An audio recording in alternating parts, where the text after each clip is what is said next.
अच्छा चलें, आपको बाकी अपने स्टूडेंट्स को जो है ना आपको कॉल करूँ।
आपको आवाज़ आ रही है?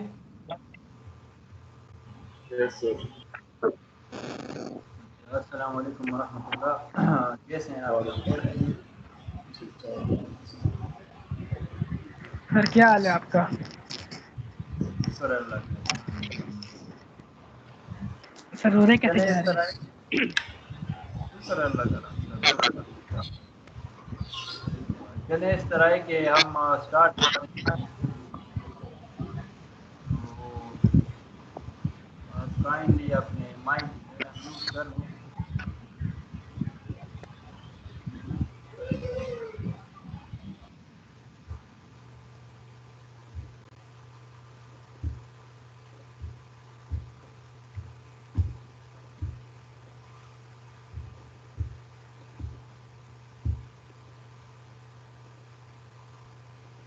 जी अमजद सादिक, आपका कोई क्वेश्चन है लेक्चर 12 के रिलेटेड?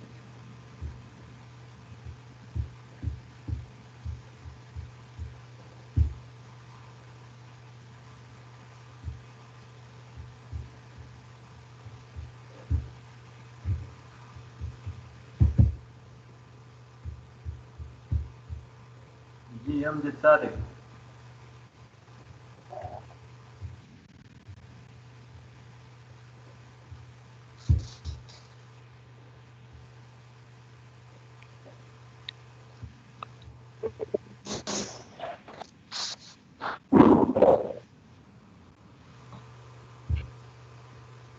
आवाज नहीं आ रही। जी जी जी, आपकी आवाज़ आ रही है।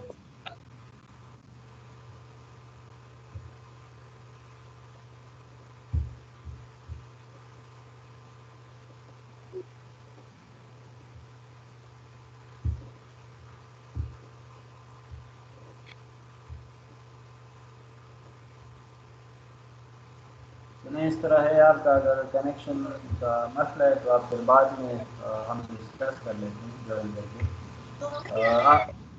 आमना नाज, आपका कोई क्वेश्चन है?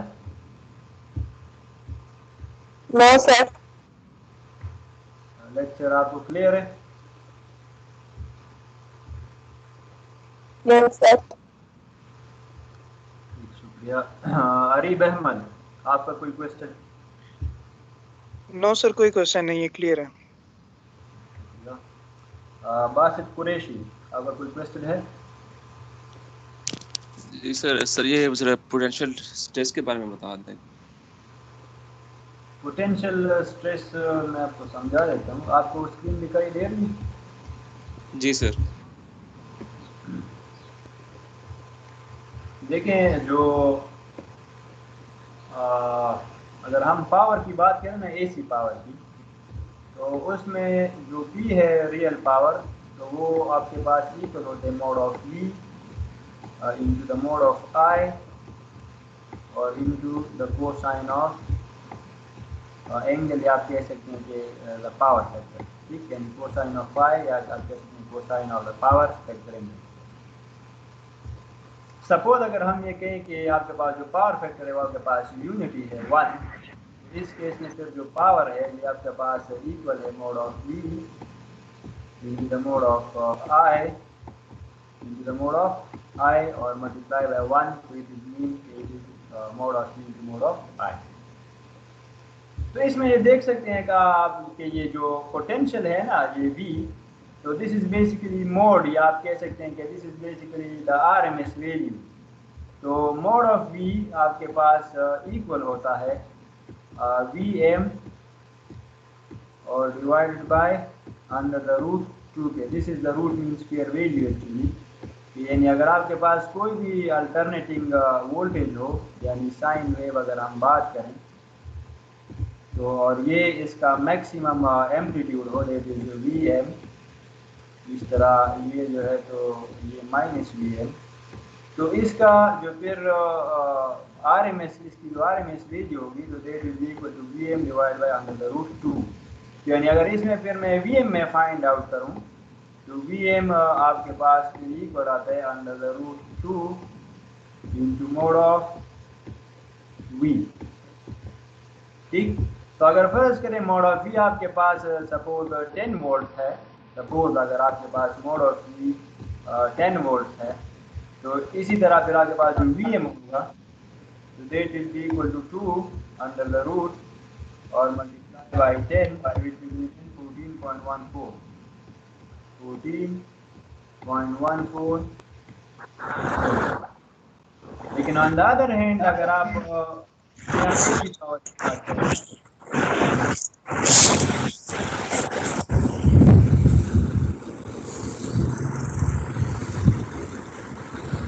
काइंडली अपने माइक जो है ना जरा म्यूट करें। बैठ जब चला किया वैसे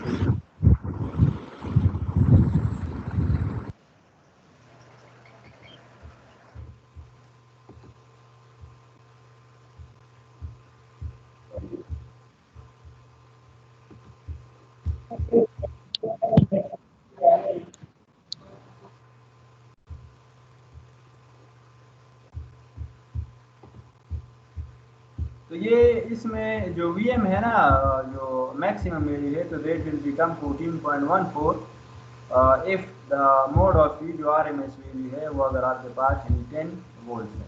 ठीक, तो ऑन द अदर हैंड अगर आप सपोज और अगर आप इसमें जो पावर आप डिस्पेच कर रहे हैं ना, suppose if that power is 5 watt, suppose मैं सपोज कर रहा हूँ।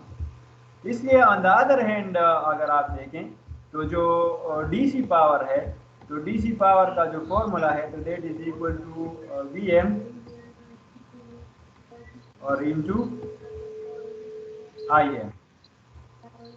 ठीक, यानी there is no case of any mode, या आप कह सकते हैं कि RMS वैल्यू।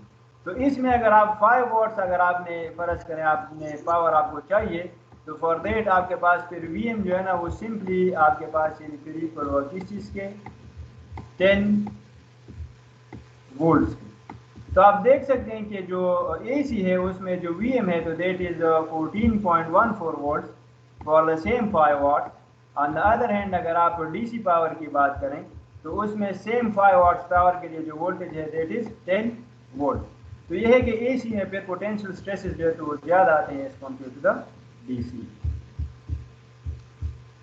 उम्मीद है आपको क्लियर हो गया होगा। जी सर, क्लियर है सर। अच्छा दानिश, आपका कोई क्वेश्चन है?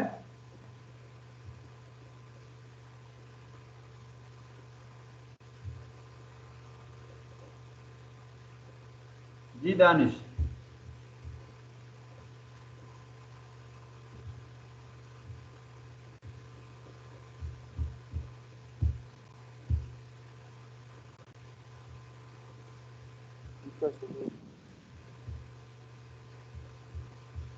जी दानिश, आपका कोई क्वेश्चन है? सर उसने मैसेज कर दिया है, कह रहे कोई क्वेश्चन नहीं है। ठीक है। रोल नंबर 26, आपका कोई क्वेश्चन है?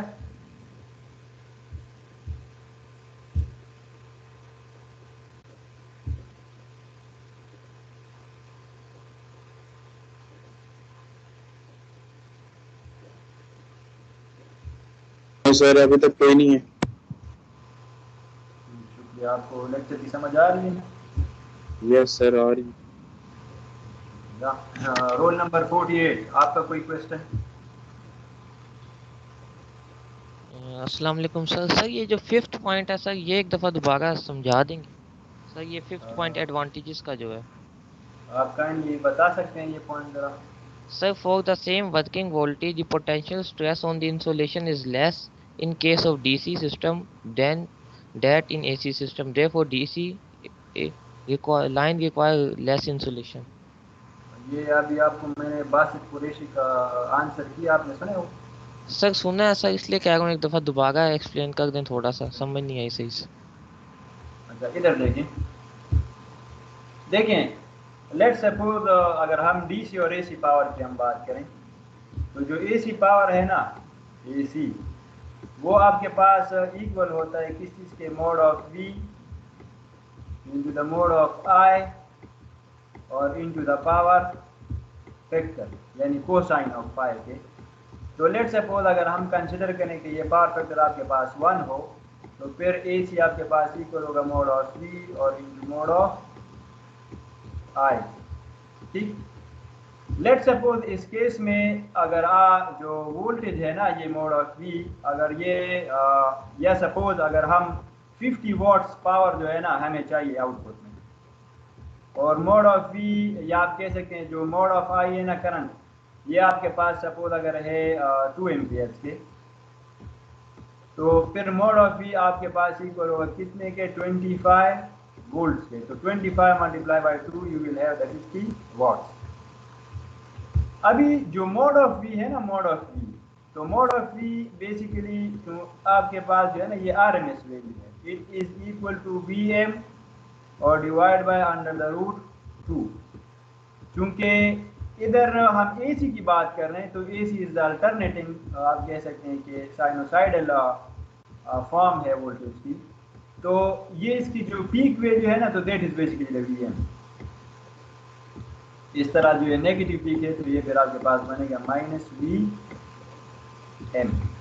ठीक, अभी अगर इस मोड ऑफ वी से मैं वी एम फाइंड आउट करता हूँ, तो V M is equal to under the root 2 और इंटू मोड ऑफ वी, यानी अगर मोड ऑफ वी आपके पास 25 है, तो फिर जो वी एम होगा that will be equal to 35.35 volts, 35.35 volts. ठीक, इसी तरह अगर हम डीसी पावर की बात करें, तो डीसी पावर सिंपली इक्वल है किस चीज़ के? V M into I M. ये क्यों V M into I M के इक्वल है? क्योंकि उसमें तो कोई अल्टरनेटिंग चीज़ है ही नहीं, कोई फ्रीक्वेंसी है नहीं, वो तो बस सिंपल एक स्ट्रेट लाइन होता है। तो straight line means always the maximum value.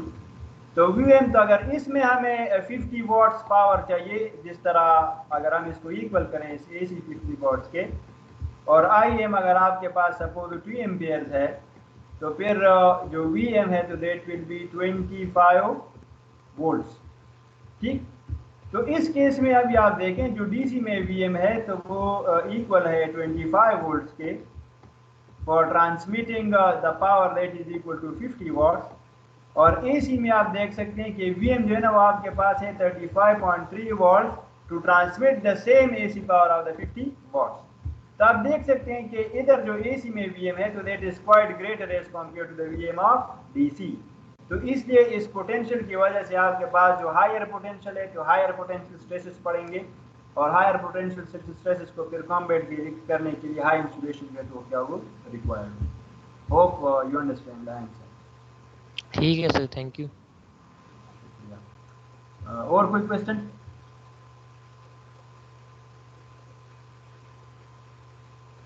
No sir, और कोई क्वेश्चन नहीं। गजनफर अब्बास, आपका कोई क्वेश्चन है? No sir. आपको लेक्चर क्लियर है?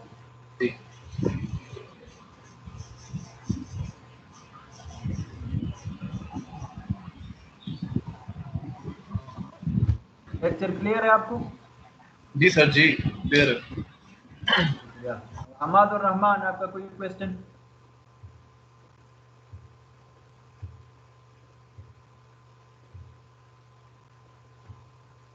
हमादुर रहमान। No sir. ठीक, शुक्रिया। हमजा सुल्तान, आपका कोई क्वेश्चन है? नो सर, कोई क्वेश्चन नहीं।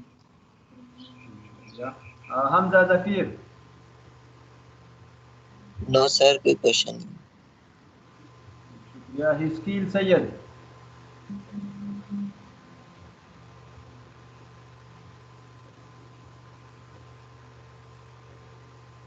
हिस्कील सैयद।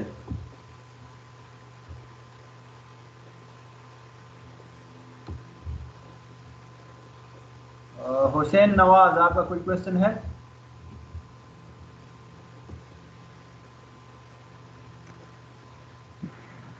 नहीं सर, इनका कोई क्वेश्चन नहीं। जवाद अर्शिद।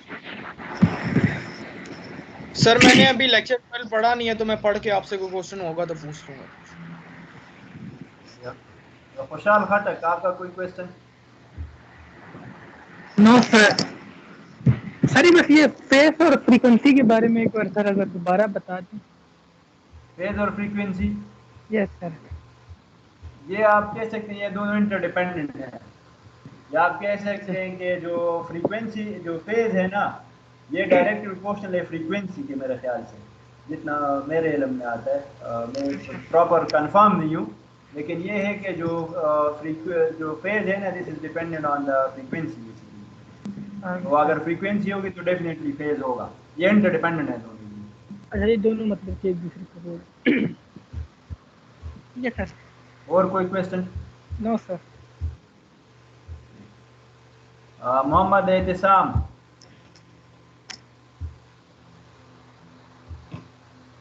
सर आपको मेरी आवाज आ रही है? जी जी।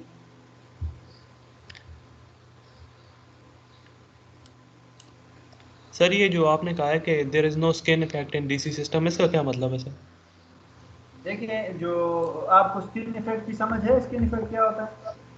नहीं सर, ये पॉइंट नहीं समझ आया, ये थोड़ा बता दें। देखिए मैं आपको समझाता हूँ। देखें, आपको इस चीज़ का तो इल्म होगा ना कि जो क्या कहते हैं, जो टाइम वेरिंग फील्ड होते हैं बेसिकली, या टाइम वेरिंग करंट की अगर हम बात करें, तो टाइम वेरिंग करंट जो है ना, अपने इर्द गिर्द मैग्नेटिक फील्ड जनरेट करता है। और वो मैग्नेटिक फील्ड भी टाइम वेरिंग होगा अगर करंट टाइम वेरिंग है, क्योंकि मैग्नेटिक फील्ड जो है तो वो डिपेंडेंट है ऑन द करंट। तो इसलिए अगर फील्ड टाइम वेरिंग हो, तो टाइम वेरिंग फील्ड आपको पता है according to the Faraday's law it induces an EMF. ठीक, तो जो कंडक्टर है तो वो चूंकि बेसिकली इट एक्ट्स, आप कह सकते हैं कि एक कंडक्टर है चूंकि, तो इसलिए जब वो फील्ड प्रोड्यूस होता है due to the flow of the current, तो वो टाइम वेरिंग फील्ड इस कंडक्टर के अंदर according to the Lenz law एक ईएमएफ प्रोड्यूस करता है, जिसकी वजह से करंट इंड्यूस होगा, जिसकी डायरेक्शन नेगेटिव होगी to the direction of the current that is already flowing in it. अभी जो इंड्यूस्ड करंट है तो वो अपोजिट डायरेक्शन में फ्लो कर रहा है इस ओरिजिनल करंट के, तो बेसिकली एक दूसरे को जो है तो अपोज करेंगे एक दूसरे को। तो अभी चूंकि करंट फ्लो ऑफ चार्जेस है, तो जो नेगेटिव करंट फ्लो कर रहे हैं, अगर वो फर्ज करें टुवर्ड्स द सोर्स फ्लो कर रहा है, ना फर्ज करें नहीं बल्कि वो फ्लो करेगा टुवर्ड्स द सोर्स, और जो ओरिजिनल करंट है वो फ्लो कर रहा है from the source towards the load. तो अभी चूंकि फ्लो ऑफ चार्जेस हैं, तो जो नेगेटिव करंट की चार्जेस हैं वो इन ओरिजिनल करंट की चार्जेस को अपोज करेगा। तो इसलिए ये जो ओरिजिनल करंट के चार्जेस हैं, ये बजाय ये कि फ्लो करे inside the centre of the conductor, तो ये मूव कर जाते हैं to the surface of the conductor, क्योंकि इनको उस नेगेटिव करंट की वजह से रेजिस्टेंस जो है तो वो फेस करना पड़ रही है। तो इसलिए भी जब ये चार्जेस मूव कर जाते हैं toward the surface of the conductor, means surface means the skin of the conductor, ऊपर जो लेयर है उस पे, और उस पे ये फ्लो करते हैं, तो that is basically known as the skin effect. तो अभी ये अकर होते हैं due to the time varying current, यानी अल्टरनेटिंग करंट होते हैं। चूंकि डीसी है उसमें टाइम वेरिएशन कोई है नहीं, टाइम के साथ वो वेरी नहीं करता, टाइम के साथ वेरी नहीं करता, तो जो फील्ड प्रोड्यूस करेगा वो भी नॉन टाइम वेरिंग होगा। तो इसलिए फिर वो इलेक्ट्रोमैग्नेटिक इंडक्शन नहीं कर सकता, इंड्यूस नहीं करेगा, तो नेगेटिव करंट जनरेट नहीं होगा, नेगेटिव करंट जनरेट नहीं होगा, तो ओरिजिनल करंट को रेजिस्टेंस नहीं होगी, उसको रेजिस्टेंस नहीं होगी, तो स्किन इफेक्ट नहीं होगा। तो this is the reason. Hope you understand. जी सर ठीक है, समझ आ गई, थैंक यू सर। जी मोहम्मद फैजान, आपका कोई क्वेश्चन? नहीं सर, अभी मैंने थोड़ा सा ही पढ़ा है, अभी तक नहीं है। शुक्रिया। मोहम्मद फैजान के बाद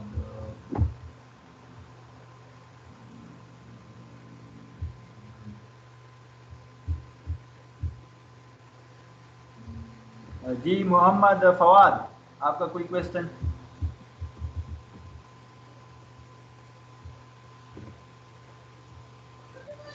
सर मेरा कोई क्वेश्चन नहीं है, अभी पढ़ रहे हैं। मोहम्मद हमजा।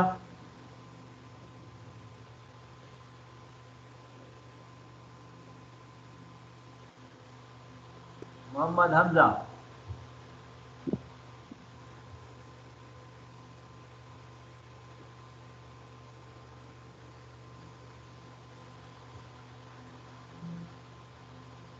मोहम्मद एजाज, आपका कोई क्वेश्चन? कोई क्वेश्चन नहीं है सर। नो सर मेरा भी थोड़ा सा रहता है, मैं बाद में पूछ लूँगा आपसे। मोहम्मद शाहरोज। सर अभी भी लेक्चर से गो थ्रू नहीं हुआ सर, तो अगर कोई क्वेश्चन होगा बाद में पढ़ के तो फिर मैं बता दूंगा सर। मोहम्मद तैमूर। जी सर, आपने डीसी ट्रांसमिशन के एडवांटेजेस में बताया था सर, नहीं होते सर, इसको बता दीजिए। आपकी आवाज़ क्लियर नहीं है, दोबारा बताएं। सर सर्च प्रॉब्लम का बता दिएगा। Search problem? जी सर। देखिए जो सर्चेज है ना, तो वो नॉर्मली जो है ना, ये इंडक्टेंस नहीं, इंडक्टर। जी सर। हाँ, उनकी वजह से जो है तो ओरिजिनेट होते हैं नॉर्मली। तो अभी इंडक्टेंस किस वक्त जो है तो वो काम करती है, जब आपके पास यानी अल्टरनेटिंग करंट हो, यानी एसी हो।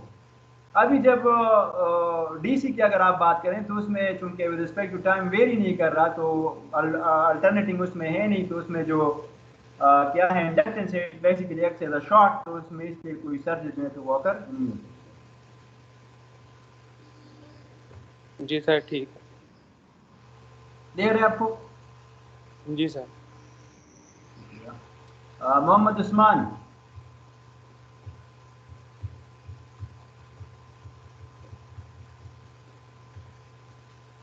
मोहम्मद उस्मान।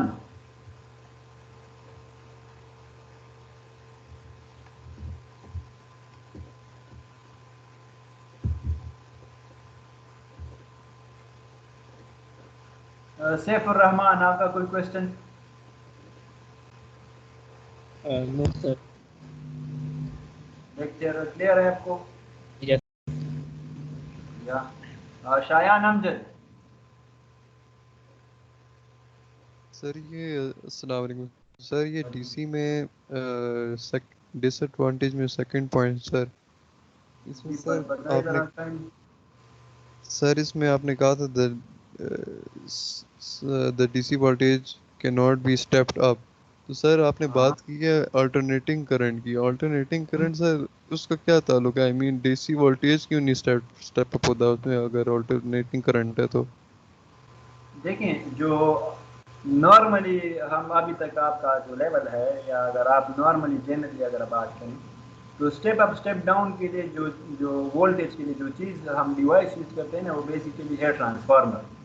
ठीक, और ट्रांसफार्मर में जो फिनोमेना ऐड करते हैं ना, ये आपने शायद एफएसी वगैरह में पढ़ा हो कि उसमें जो अल्टरनेटिंग करंट फ्लो करते हैं, फिर वो फील्ड प्रोड्यूस करते हैं, वो फ्लक्स जो है तो फ्लो करती है इन द कोर, और फिर वही फ्लक्स जाके वोल्टेज इंड्यूस करती है सेकेंडरी। फिर ये वोल्टेज जो है ना प्राइमरी और सेकेंडरी पे डिपेंड करते हैं on the number of turns. ठीक, तो अभी बेसिकली उसमें जो फिनोमेना है ना, वो इलेक्ट्रोमैग्नेटिक इंडक्शन का फिनोमेना।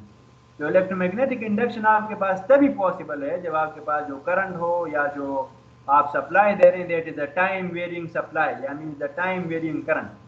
अगर वो टाइम वेरिंग ना हो, डीसी हो जो with respect to time vary नहीं करता, तो वो कभी भी जो है तो इंड्यूस नहीं कर सकता वोल्टेज, और इलेक्ट्रोमैग्नेटिक इंडक्शन नहीं हो सकती, तो ट्रांसफार्मर कैन नॉट वर्क। तो इसलिए स्टेप अप और स्टेप डाउन नहीं हो सकता।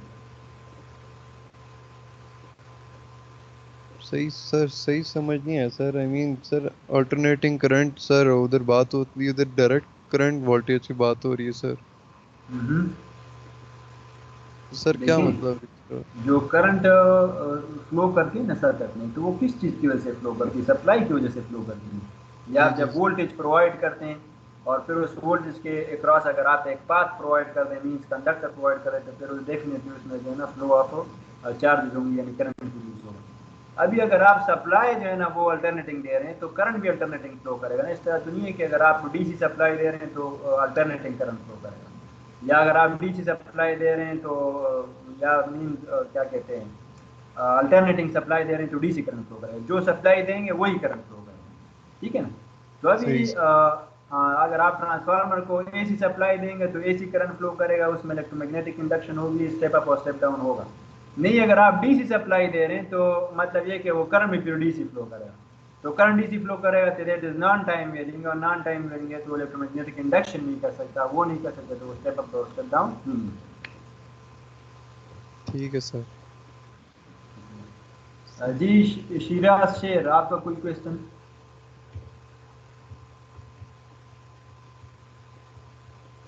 नो सर, नो सर, मेरे को कुछ शुक्रिया। सैयद अहमद अली। सर वो लेक्चर नहीं पढ़ा अभी तक, तो क्वेश्चन नहीं शुक्रिया। उमर शहजाद, आपका कोई क्वेश्चन?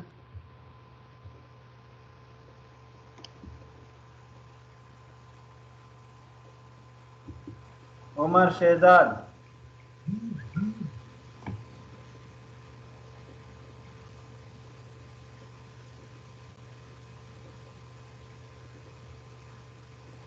उम्मे हबीबा, आपका कोई क्वेश्चन? यस सर, अस्सलाम वालेकुम। सलाम जी। सर एक क्वेश्चन था इसमें से। सर सर्ज प्रॉब्लम है, उसमें आपने ना दो टाइप्स बताई थी, स्विचिंग सर्जेस और लाइटनिंग सर्जेस। सर इसमें लाइटनिंग का आपने थोड़ा बताया नहीं था, ये किस पर डिपेंड करता है लाइटनिंग सर्जेस? लाइटनिंग देखें, जब लाइटनिंग स्ट्राइक्स होती है ना, तो लाइटनिंग बेसिकली अगर आप लाइटनिंग को देखें ना, तो वो जो स्ट्राइक करता है तो इसकी वजह से जो वोल्टेज या करंट्स यानी जो प्रोड्यूस होती हैं, तो देट आर क्वाइट हाई, ठीक। लेकिन वो होती है for a quite extremely minimum amount of time के लिए। बेसिकली वो होती है इम्पल्सिव, ठीक है ना। तो उन इम्पल्सिस की वजह से जब वो इतने हाई वोल्टेज या करंट्स अगर स्ट्राइक करते हैं और वो इंतहाई मिनिमम टाइम के लिए जो है तो वो स्ट्राइक करते हैं, तो बेसिकली वो ट्रांजिएंट जो है तो वो क्रिएट करते हैं। और देट आर बेसिकली आप कह सकते हैं कि जब वो उसकी वजह से जो आपके पास सर्ज आती हैं इन द वोल्टेजेस वगैरह, तो वो देट आर बेसिकली इन्होंने द लाइटिंग सर्ज। सर ये डिपेंड किस पे करती है? जैसे जो स्विचिंग सर्जेस है वो सर इंडक्टेंस पे डिपेंड करती है ना, तो लाइटनिंग सर्जेस क्या मतलब लाइटनिंग पे डिपेंड करती है ये फिर? डेफिनेटली उसका जो मेन सोर्स है ना, तो देट इज लाइटनिंग। तो लाइटनिंग ही पे मेनली उसका फोकस होगा। लेकिन बाकी इसमें अगर आप देख सकते हैं कि अगर फर्ज करें हम बात करें ट्रांसमिशन लाइंस या अगर हम डिस्ट्रीब्यूशन लाइंस की बात करें, तो शायद उनकी फिर आप जो ट्रांसमिशन लाइन की जो इंडक्टेंस है या डिस्ट्रीब्यूशन लाइन की इंडक्टेंस है, तो उसका भी कुछ अमल दखल डेफिनेटली उसका होगा। लेकिन मेनली इसका जो सोर्स है ना, तो पीछे से लाइटिंग चूँकि आ रहा है, तो डेफिनेटली उस पर जो है तो इसका मेन फोकस होगा on the lighting, in lighting service का। बाकी जो इंडक्टेंस है ट्रांसमिशन लाइन की या डिस्ट्रीब्यूशन लाइन की अगर हम बात करें, तो उसका भी इसमें रोल होगा। लेकिन ये है कि मेन सोर्स इसका यही लाइटिंग है। तो सर डीसी ट्रांसमिशन में इसका क्या मतलब, इस पे डिपेंड करता है डीसी मतलब लाइटनिंग सर्जेस को डिपेंड करती हैं डीसी ट्रांसमिशन पे, या इसका क्या इफेक्ट होता है? जैसे सर स्विचिंग सर्जेस का तो कोई इम्पैक्ट नहीं होता ना, क्योंकि इंडक्टेंस नहीं होती है डीसी में, तो स्विचिंग सर्जेस भी नहीं होते, तो लाइटनिंग का क्या इम्पैक्ट होता है? लाइटिंग का डीसी पे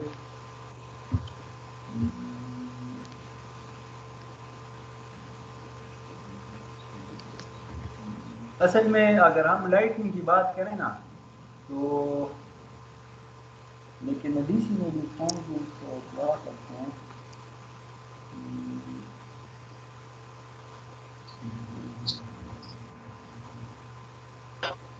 ये इसका फिर वक्त मेरे पास इस तरह सच कोई आंसर है नहीं, मेरे जहन में इस तरह कुछ नहीं आ रहा। तो चलें ये मैं स्टडी करके जो है ना फिर आपको इंशाल्लाह क्लियर कर दूंगा ये लाइटनिंग का जो डीसी पे इम्पैक्ट है तो ये वो किस तरह होगा। आप यही पूछिए ना? यस सर, मैं ये पूछ रही हूँ सर। इसके अलावा स्टेबिलिटी प्रॉब्लम का भी थोड़ा बता दें। क्लियर करके मैं आपको बता दूँ। जी और कोई क्वेश्चन? जी सर, सर स्टेबिलिटी प्रॉब्लम का भी थोड़ा बता दें, उसका क्या इम्पैक्ट होता है? देखें स्टेबिलिटी जो है ना इस तरह है कि यानी नॉर्मली जो यानी अगर आपके पास फ़र्ज़ करें कोई इस तरह की सिचुएशन आ जाए कि यानी फॉर एग्जांपल अगर आपके पास इंटरकनेक्टेड सिस्टम है और इंटरकनेक्टेड सिस्टम में यानी देखिए मैं आपको इधर ड्रॉ कर देता हूँ। आपको स्क्रीन दिखाई दे रहा है?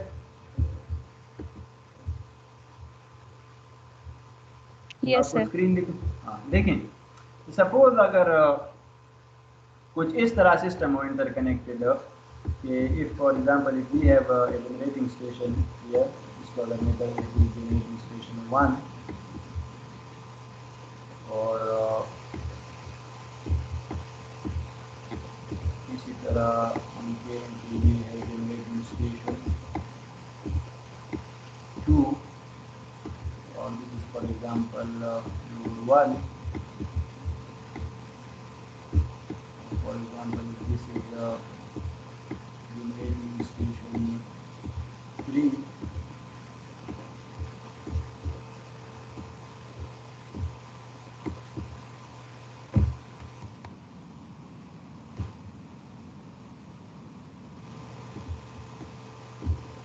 for example this is the road।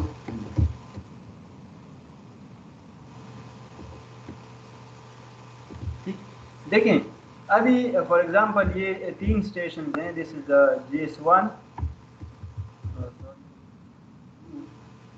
और for example this is the generating station 3, this is 2 और दिस इज 2। तो 3 स्टेशन हैं और 2 लोड्स कनेक्टेड हैं। इसको हम कहते हैं L1 और दिस इज L2।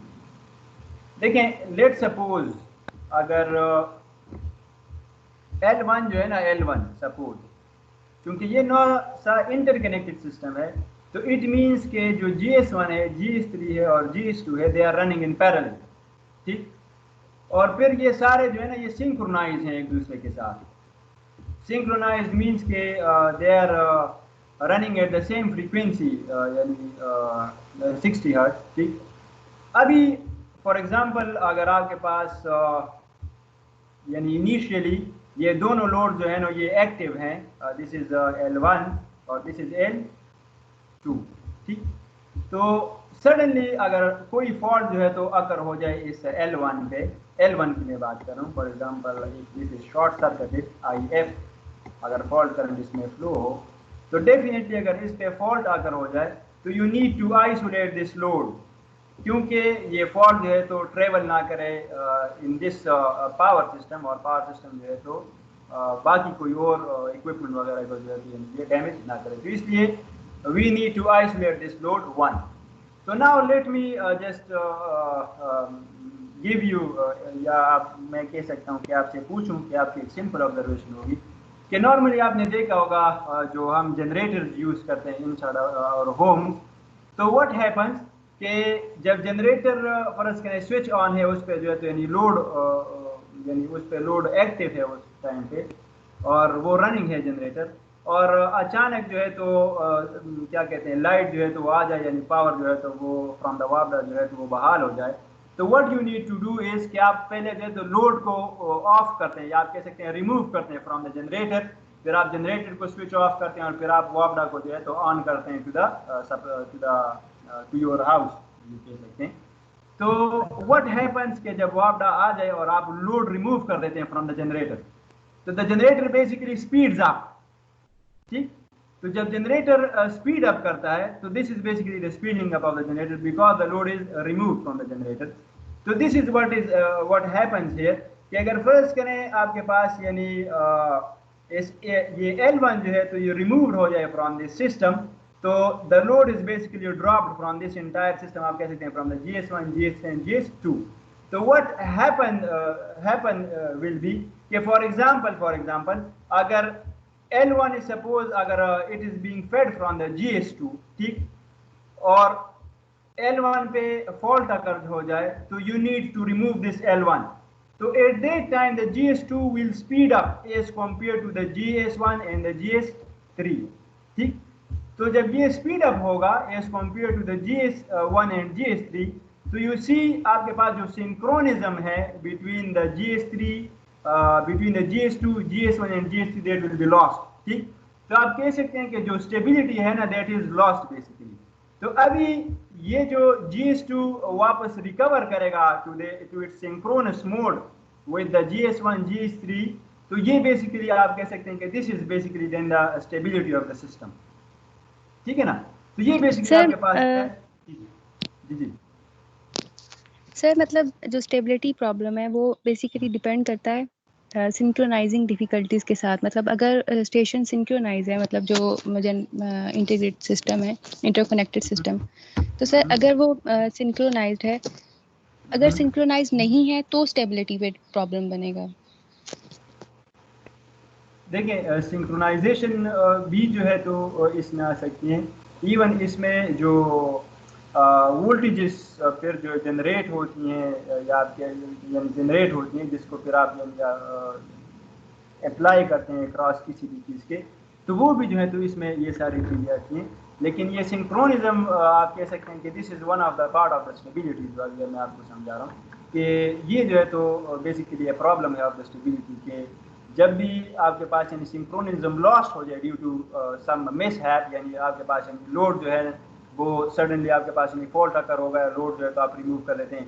या इवन जो है तो अगर फर्ज करें इनिशियली आपके पास किसी स्टेशन पे लोड अगर सपोज है 50 किलोवाट और अचानक जो है तो लोड ड्रॉप कर दिया फ्रॉम 50 किलोवाट टू 20 किलोवाट, तो फिर भी आपके पास जो जनरेटिंग, चूँकि आप जनरेटिंग स्टेशन क्या कर रहे हैं उन 50 किलोवाट पे फीड आप कर रहे हैं ना, यानी जितना डिमांड है उतने जो है तो वो सप्लाई कर रहे हैं. अभी अगर अचानक जो है तो डिमांड 50 किलोवाट से 20 किलोवाट पे आ जाए तो you need to slow down the generator, या उसके आप कह सकते हैं कि you need to slow down the generation basically. तो वो भी बेसिकली आपके पास वो सिंक्रोनिज्म जो है तो इस केस में भी थोड़ी सी लॉस हो सकती है. तो इसको दोबारा रिकवर करने के लिए और या रिकवर्ड रहने के लिए ये बेसिकली आपके पास यानी स्टेबिलिटी है सिस्टम.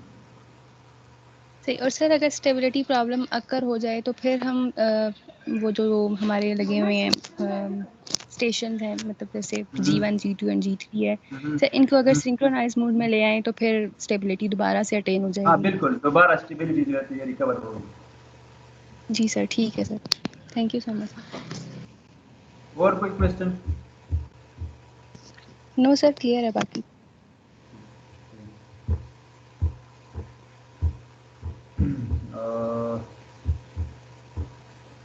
जी उस्मान अहमद, आपका कोई क्वेश्चन? अस्सलाम वालेकुम सर. सर क्वेश्चन अभी नहीं है, अभी तकरीबन मैं 60% स्टडी किया, उसका अभी तो समझ आ रही है, आगे हुआ तो पूछ. अच्छा चलिए, इस तरह है कि आप अभी एक क्विज जो है तो आप दे दें. उम्मीद है आप सबको स्क्रीन दिखाई दे रही होगी. तो इस तरह है कि क्विज मैं आपको दूंगा और मैं इधर अपना नंबर जो है मैं टाइप कर लेता हूँ. तो यू नीड टू आप कह सकते हैं कि right the quiz on the paper और जस्ट टेक अ स्नैपशॉट, और फिर वो जो है तो मुझे व्हाट्सएप कर रही हैं. हाँ, तो मैं अपना नंबर इधर टाइप कर लेता हूँ.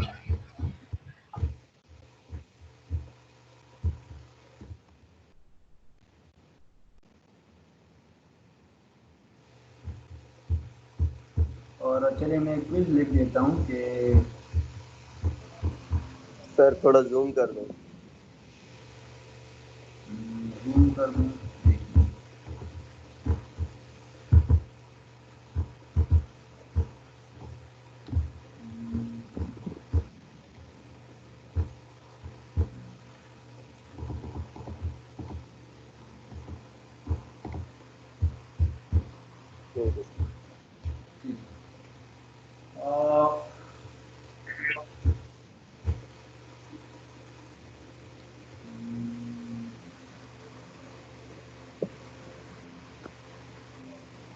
चले क्वेश्चन है कि for example if we have VAN is equal to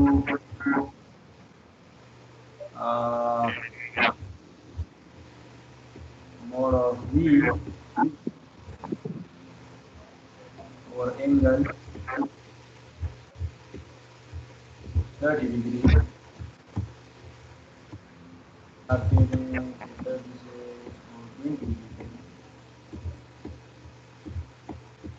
This is one. और फिर ये है कि लेट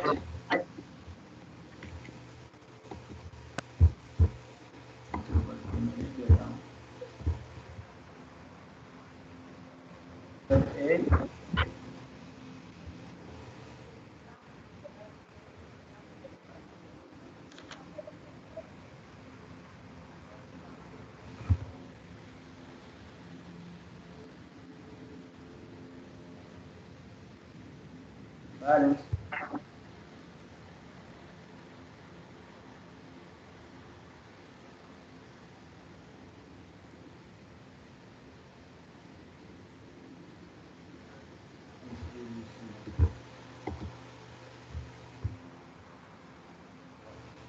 fine AB.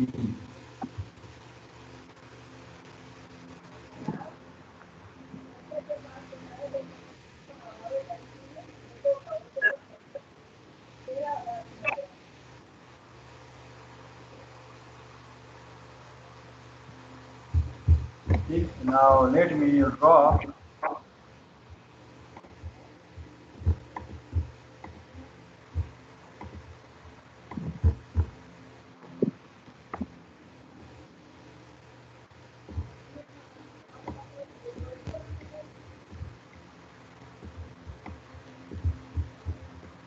करने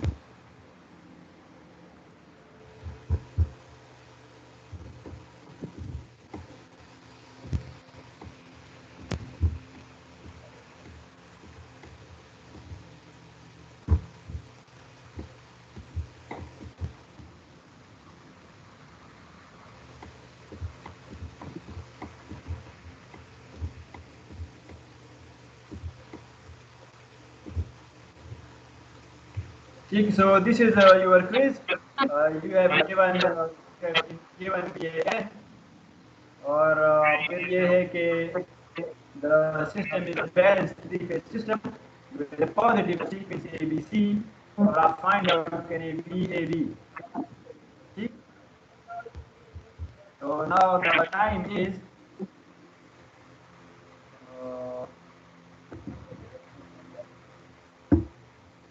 the time is 15:56. You have 13 minutes to send me the quiz. ठीक? आपने 13 मिनट के अंदर पे सॉल्व भी करना है, स्नैपशॉट लेके मुझे व्हाट्सएप भी करना. So your time starts now. Sir कब तक सेंड करनी है? In 13 minutes. अच्छा ठीक है 13 मिनट, ठीक है सर.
सर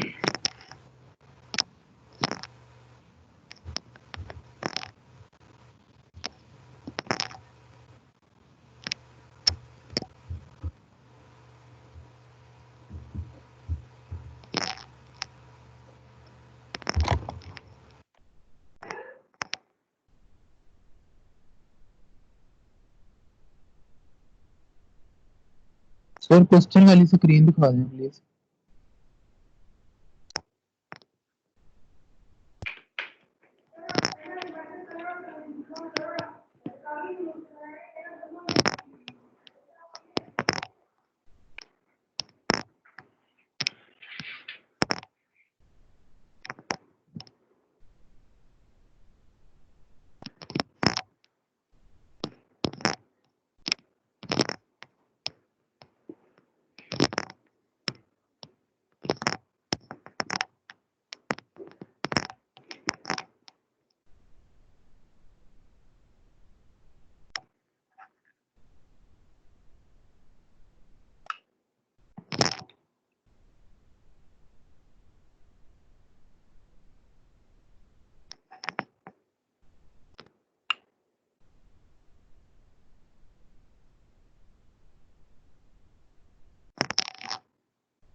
सर नजर नहीं आ रहा मुझे। सर कोई नजर नहीं आ रही मुझे।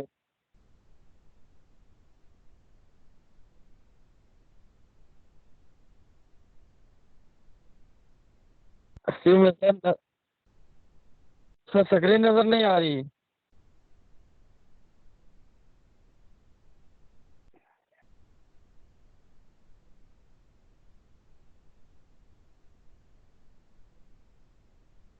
सर स्क्रीन नहीं नजर आ रही।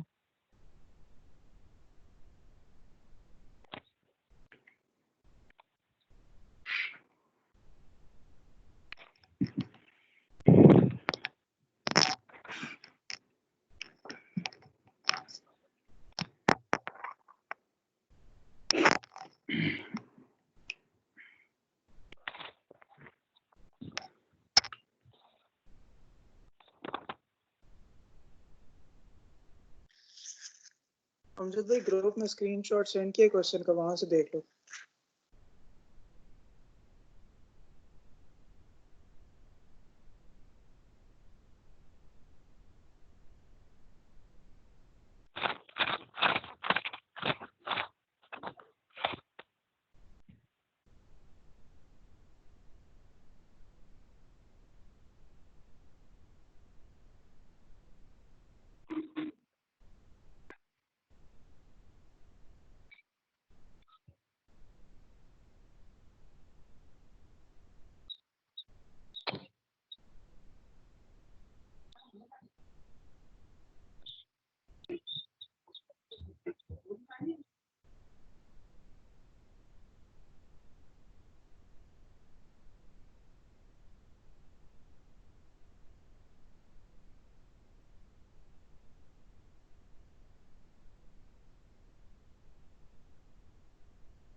You have 1 last minute.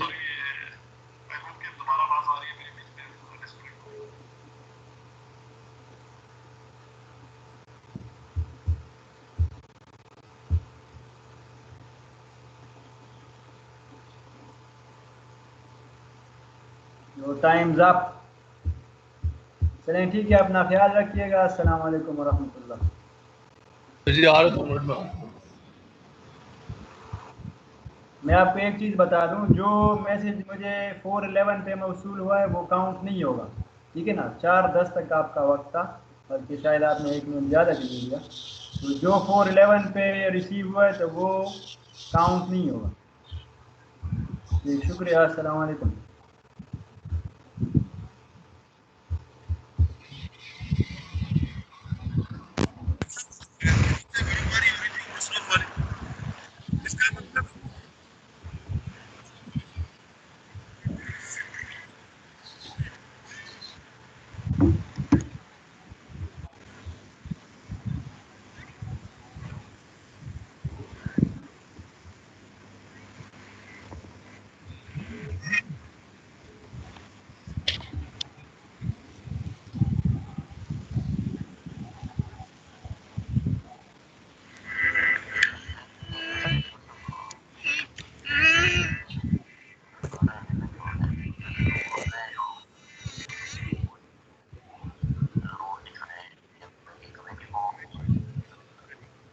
मगर मैं ये हरनेम